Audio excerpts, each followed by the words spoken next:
Haryana Jammu Kashmir assembly ఎన్నికల ఓట్ల లెక్కింపు కొనసాగుతోంది. హర్యానాలో మ్యాజిక్ ఫిగర్ దాటి ఆధిక్యంలో కొనసాగుతోంది. కాంగ్రెస్ మొత్తంగా 47 స్థానాల ఆధిక్యంలో కాంగ్రెస్ దూసుకెళ్తోంది. 20 స్థానాల్లో బీజేపీ ముందంజలో ఉంది. ఇక జమ్మూ కాశ్మీర్ లో ఇటు బీజేపీ అటు కాంగ్రెస్ వీటికి తోడు ఎన్సీ కూటమి మధ్య టఫ్ ఫైట్ నడుస్తోంది.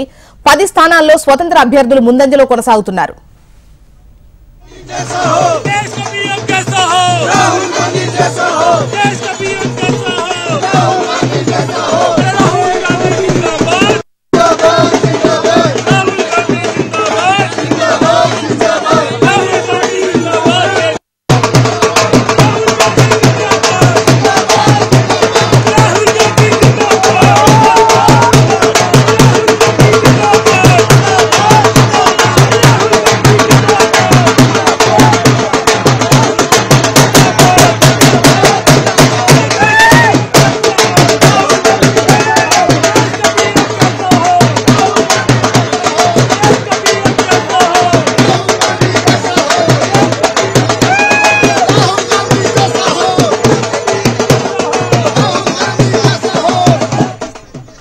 హర్యానా జమ్మూ కాశ్మీర్ ఓట్ల లెక్కింపు కొనసాగుతోంది. ఈ సందర్భంగా ఓట్ల లెక్కింపు కేంద్రాల వద్ద 3 అంచెల భద్రతను ఏర్పాటు చేశారు.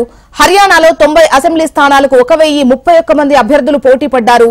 2 కోట్ల మందికి పైగా ఓటర్లలో 67.9% మంది తమ ఓటు హక్కు వినియోగించుకున్నారు. BJP, Congress, AAP, INLD, BSP, JJP, Azad Samaj party ఈ ఎన్నికల్లో పోటీ చేశాయి. బీజేపీ, కాంగ్రెస్ మధ్య ప్రధాన పోటీ ఉంది. హర్యానాలో హ్యాట్రిక్ విజయం తమదే అని బీజేపీ ధీమా వ్యక్తం చేసింది. కానీ ప్రస్తుత పరిస్థితి చూస్తే కాంగ్రెస్ హస్తగతమైనట్టుగా తెలుస్తోంది. ముఖ్యంగా 47 స్థానాల్లో కాంగ్రెస్ ముందంజలో ఉన్నటువంటి సిచ్యువేషన్. అటు బీజేపీ కేవలం 20 స్థానాల్లో ముందంజలో ఉంది.